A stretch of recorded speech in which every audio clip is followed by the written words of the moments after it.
Welcome to day 2. I hope day 1 was beautiful for you, as it was for me. And just like yesterday, we're going to begin with our quote, which is by Rumi. And it says, "Wear gratitude like a cloak, and it will feed every corner of your life." And you will see in these 28 days just how true that is. So guys, how many times have you heard the excuse, "I don't have enough time"? And how many times have you used that to be your excuse? We live in a society where we say that time is what everyone seeks, when actually it's attention, it's your energy, it's your focus that everyone seeks. And we give the most of it to our screens, believing that if we are hyper-connected, we will somehow foster more connection. I understand how paradoxical it could seem and hypocritical because this is living online. And sometimes that ease of access is what we have to use. And at the same time, it's balancing it out. Because all that hyperconnectivity does is mask the deeper disconnect we have from the tangible world around us, including the present moment.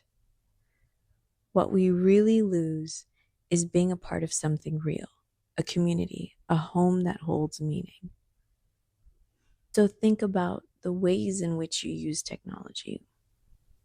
Reflect on that.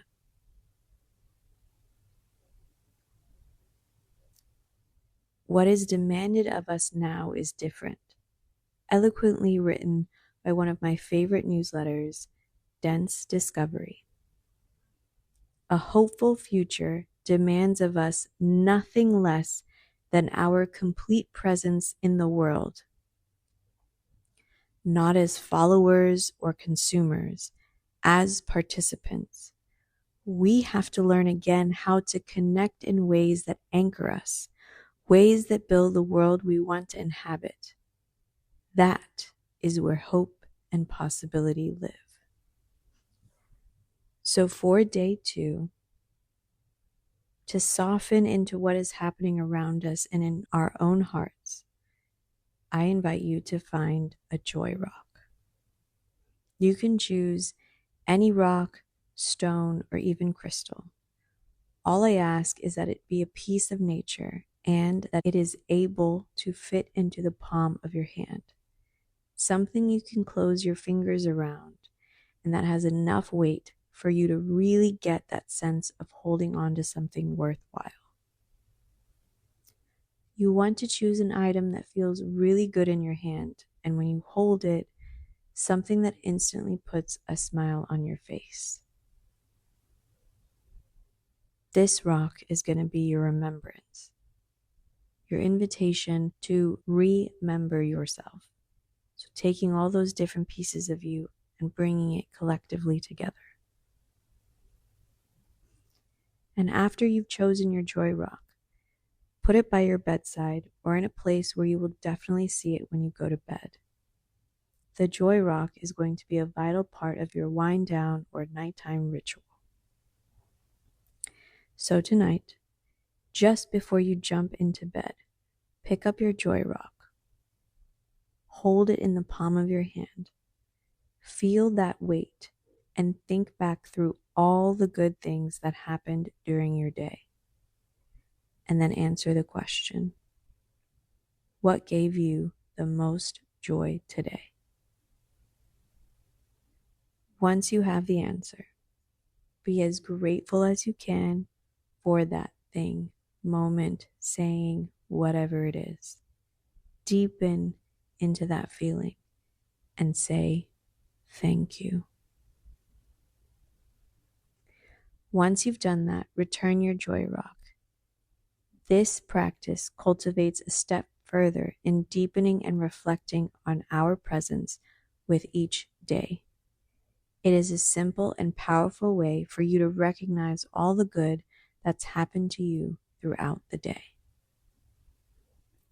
For those of you who want to take this exercise further, I invite you to bring something to write on and write down one instance where you encountered God, the Spirit, universe, whatever it is that you believe in today.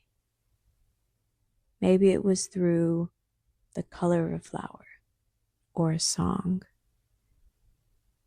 someone's smile, anything. But where do you believe you encountered Spirit today? Do this after you've held your joy rock.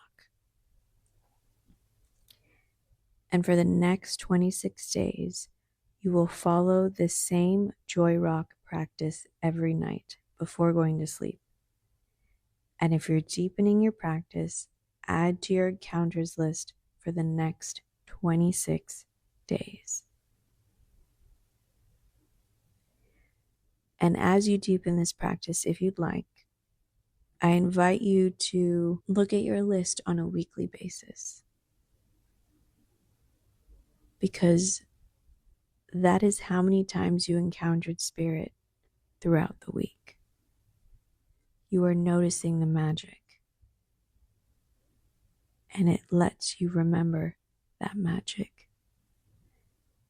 When you hold your joy rock, every time you hold it, you will feel the presence of every time you mentioned that piece of joy that was given to you throughout your day. It may seem simple, but it's such a beautiful practice. And now every day will be sandwiched with gratitude as you count your blessings in the morning and end your day with your joy rock. You are beautifully building a rich place of joy, love, and contentment within your mind, your body, and your soul. Congratulations.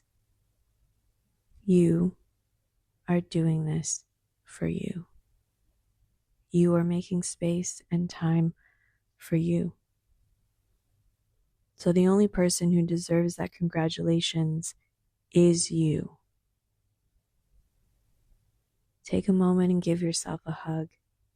You deserve it. And for those of you who want to continue their journal practice, the prompt and question for today is, how would you incorporate the magic of gratitude throughout your day? How do you take those moments that you've sandwiched, that love, little bit of gratitude? How do we continue that so it's not just count your blessings and joy rock? There's something else in between. I'll let you think about that. And I'll meet you back here tomorrow for day 3.